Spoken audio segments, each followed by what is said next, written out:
ఇక్కడ 7,000 కోట్ల అప్పు, ఇక్కడ 15,000 కోట్ల అప్పు, ఇక్కడ అంత అప్పు, ఇక్కడ ఇంత అప్పు.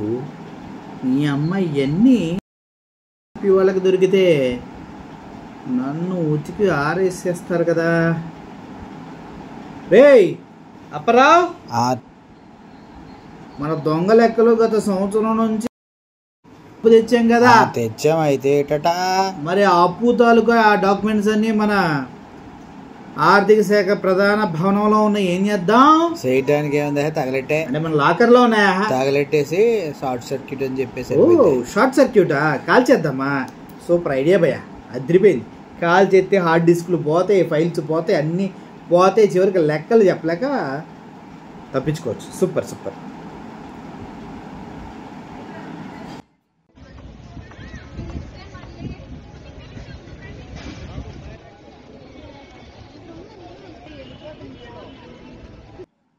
Hi hello, welcome to post 360. నేను మీ మురళీ రాపల్లి.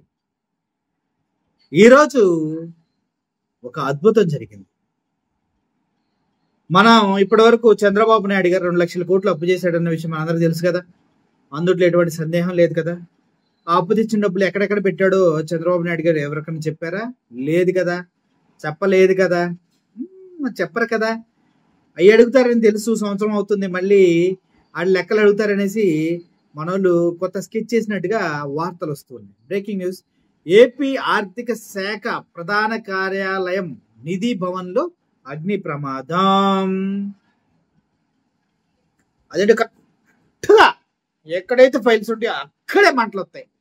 అది ఎలా జరుగుతుందో నాకు ఇప్పటికే అర్థం కదా భయ్య. ఎక్కడైతే కరెక్ట్గా మన తాలూకా అప్పుల తాలూకా మనం చేసిన స్కాముల తాలూకా ఫైల్స్ ఉంటాయి అక్కడే మంటలు వస్తాయి. ఎలా వస్తాయి అంటారు?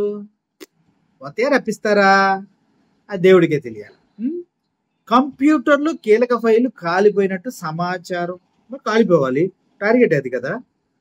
కంప్యూటర్లో కీలక ఫైలు కాలిపోవాలి, అదే టార్గెట్. కాలిపోయినా మేము వెళ్ళి మధ్యలో చూసి కాల్ చేసి వస్తాం. లేదంటే అన్ని ఫైల్ తీసేసి తగలెట్టేసి ఆ ఫైల్ అని వేరే దగ్గర దాచేసి వేరే దగ్గర తగలబెట్టేసి ఇది ఉట్టిటి కార్యాలన్నీ తగలబెట్టి అదే ఫైల్ తగలబెట్టిపోయి నేను కూడా చెప్తాం. మా ఇష్టం. Who the hell are you to ask me? వడయా మీరు యాక్సిడెంట్లు తగలబడ్డాయి అంతే. కీలకమైన ఆర్థిక శాఖ కార్యాలయంలో అగ్నిప్రమాదం జరగడం ఏంటియా? అగ్నిప్రమాదం జరగడానికి కారణం ఏంటి అని అంటే మా మీద అనుమానం పెడుతున్నారా? అంటే మీ దొంగ లెక్కలో అప్పులు తీసుకొచ్చి వాటిని పర్సనల్ గా వాడుకొని వాటిని ఏడ ప్రజలు అడిగితే మీరు వైఎస్ఆర్సీపీ పార్టీ వాళ్ళు అలా గవర్నమెంట్లకు అప్పగించాలి, కోర్టులో కేసులు పడితే భయంతో మేము ఏమన్నా అన్ని ఫైల్స్ వాంటెడ్ గా తగలబెట్టామనుకుంటున్నారేంటి? ఏబే అట్లా ఏం కాదయ్యా, అట్లా ఏం కాదు. అది యాక్సిడెంట్. అయితే యాక్సిడెంట్ అయింది. చంద్రబాబు ప్రభుత్వ కుట్రలో భాగంగానే అగ్ని ప్రమాదం. మాకేం సంబంధం? చంద్రబాబు నాయుడు గారికి ఏం సంబంధం? ఏం సంబంధం అండి? ఆర్థిక శాఖ ప్రధాన కార్యాలయంలో మంటల రేకి అన్ని కాలిపోతే ఫైల్స్ చంద్రబాబు నాయుడికి ఏం ప్రాబ్లం ఏంటి? ఆయనకి ఏం సంబంధం? నాకు అర్థం కాదు. ఆయన ఏమైనా దొంగ లెక్కలు చూపిస్తాడు అనుకుంటున్నారా? లేంటి 2 లక్షల కోట్లకు అప్పులకి ఎక్కడి నుంచి తీసుకొచ్చారు, ఏంటి, ఎంతెంత కట్టారని క్లారిటీ అడిగితే మరి చెప్పలేక ఇలా చేశారనుకుంటున్నారా ఏంటి? మళ్ళీ మాట్లాడతారయా, మాకేం సంబంధమయ్యా, మాకేం అవసరమయ్యా, మాకేం అవసరం? పైకి ఇంకో 11 నెలల కాలంలో చంద్రబాబు ప్రభుత్వం చేసిన కుంభకోణం బయటకు రాకుండా ఇలా కీలకమైన ఫైలు దగ్ధం చేస్తున్నారా? మీరు అడుగుతున్నారా, ఇన్ఫర్మేషన్ ఇస్తున్నారా? అంట 11 నెలల కాలంలో చంద్రబాబు నాయుడు గారు చేసిన కుంభకోణాలు బయటకు రాకుండా అంట ఇలా కీలక ఫైలు దగ్ధం చేస్తున్నారని అడుగుతున్నారు. మాకేం పని అండి? మాకేం పని? మేమేం కుంభకోణాలు చేసాం చెప్పండి. 2 లక్షల కోట్లు అప్పు తెచ్చాం. అప్పు ఎవరు అంటూనే అప్పు పుట్టదంటే 2 లక్షల కోట్లు అప్పు తెచ్చాడు మా చంద్రబాబు నాయుడు గారు 11 నెలల్లో. అటువంటి చంద్రబాబు నాయుడు గారిని పట్టుకొని ఎంత కష్టపడితే వచ్చిందో ఆ అప్పు ఎక్కడ పెట్టారు, ఎందుకు పెట్టారు మాత్రం ఎవడో అడగద్దు. అది కాన్ఫిడెన్షియల్, చాలా కాన్ఫిడెన్షియల్. ఏ శాఖకి ఎంతెంత ఇచ్చారనేది మాత్రం ఎప్పుడు అడగండి. సంక్షేమానికి 1 రూపాయి కూడా అందులోంచి తీయనని చెప్పేసాను ముందే. అందులోంచి బయటికి తీస్తే ప్రజలు ఇబ్బంది పడతారు. ఇవ్వలేకపోతున్నా. ఖజానా ఖాళీ. ఎందుకంటే నేను పదవి నుంచి వెళ్ళేటప్పుడు 100 కోట్లు పెట్టేళ్ళా ఖజానాలో. జగన్మోహన్ రెడ్డి 14,000 కోట్లు పెట్టేళ్ళినా కూడా ఖజానా ఖాళీ అని చెప్తాం మేము. ఎందుకంటే మా మా మా దండానే అంత ఉంటుంది, మా స్టైలే అంత. నిజం చెప్పాలంటే ఆర్థిక శాఖ ప్రధాన కార్యాలయంలో జరిగినటువంటి ఫైర్ యాక్సిడెంట్ వెనక ఎటువంటి కుట్రలు ఉన్నాయో దీనిపైన సిఐడి ఇన్వెస్టిగేషన్, దీనిపైన సిఐడి సిబిఐ ఇన్వెస్టిగేషన్ దీనిపైన వేయాలి. దీని వెనక ఎవడున్నాడు, ఎవడు కాల్చాడు, ఎవడు దీనికి పాత్రధారి, ఏ ఫైల్స్ దగ్ధమైన ఆ ఫైల్స్ లో ఉన్న డేటా ఏంటి, సిస్టమ్స్ కరప్ట్ అయినాయి, అయినా సెంట్రల్ సర్వర్లో సేవ్ అయితే కానీ సిస్టమ్ హార్డ్ డిస్క్ సేవ్ అవుతాయి, ఏం కావు కదా. మొత్తం తీసి మొత్తం ప్రజలకు చూపించారు. 2 లక్షల కోట్లు తీసుకొచ్చిన డబ్బులు ఎవరెవరికి ఎంతెంత ఇచ్చారు ఏంటనేది ఒక శ్వేతపత్రాన్ని రిలీజ్ చేయాలని మనసారా కోరుకుంటున్నాం. ఇదే వైఎస్ఆర్సీపీ పార్టీ వాళ్ళు కూడా అడిగితే బాగుంటుంది, అంతే కదా. పోలవరం ఎత్తు తగ్గించారు, ప్రజలకు అది పట్టలేదు. విశాఖ ఉక్కుని అమ్మేస్తున్నారు, ప్రజలు రోడ్ల మీదకి ఎక్కి ధర్నాలు చేస్తున్నారు. రైతులకు మద్దతు ధర లేదు, వాళ్ళు పాపం నానా కష్టాలు పడుతూ ఉన్నారు. ఇప్పుడు ఆరోగ్యశ్రీ తీసేశారు, పేదలకి వైద్యం అందకుండా చేశారు, స్కూళ్ళల్లో మొత్తం తీసేశారు, అమ్మఒడి లేదు, పిల్లలకు విద్యను దూరం చేస్తూ ఉన్నారు. ఇలా చేసుకుంటూ పోతూనే ఉన్నారు.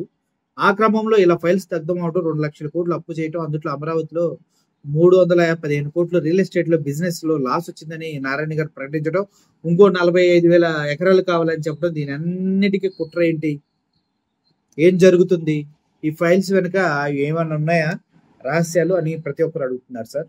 దయచేసి దానికి సంబంధించినటువంటి పూర్తి ఇన్ఫర్మేషన్ ని ప్రజలకు అందజేయండి. ఇది కూటమి కుట్రలో భాగం కాదా అవునా అని ఎవరికి ఆలోచన లేదు. ఎందుకంటే ఇది ఆర్థిక శాఖ భవనం నిధి భవన్ లో జరిగింది కాబట్టి కంపల్సరీగా ఇందులో ఎవరొకరు హస్తం ఉండే ఉంటుంది.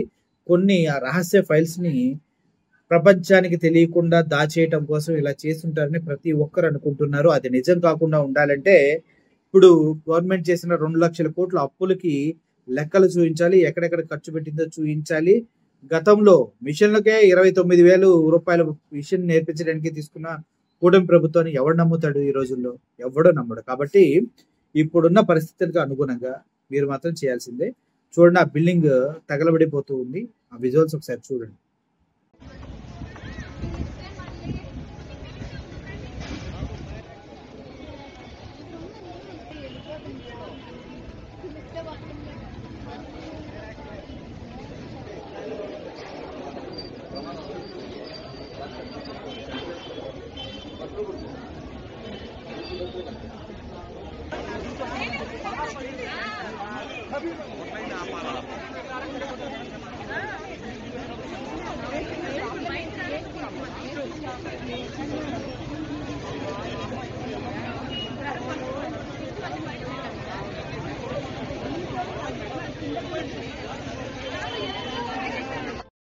చూశారు కదా, దీని వెనుక కంపల్సరీగా పెద్ద పెద్ద హస్తాలు ఉన్నాయనేసి బయట అయితే తెలుస్తుంది. ఈ హస్తాలు ఎవరివి, ఎందుకోసం ఈ బిల్డింగ్ కాల్ చేశారు, ఇందులో ఉన్న ఫైల్స్ ఏంటి, ఇది సెంట్రల్ సర్వర్ డేటాలో సేవ్ అయిందా, క్లౌడ్ లో సేవ్ అయిందా, ఎక్కడ సేవ్ చేశారు, ఏ ఫైల్స్ దగ్ధమని మొత్తం డీటెయిల్స్ కావాలా ప్రజలకి.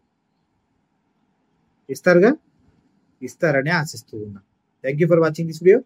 ప్రజలు కూడా ఈ విషయాన్ని అడగండి. Thank you for watching this video. Murali signing off. Thank you so much.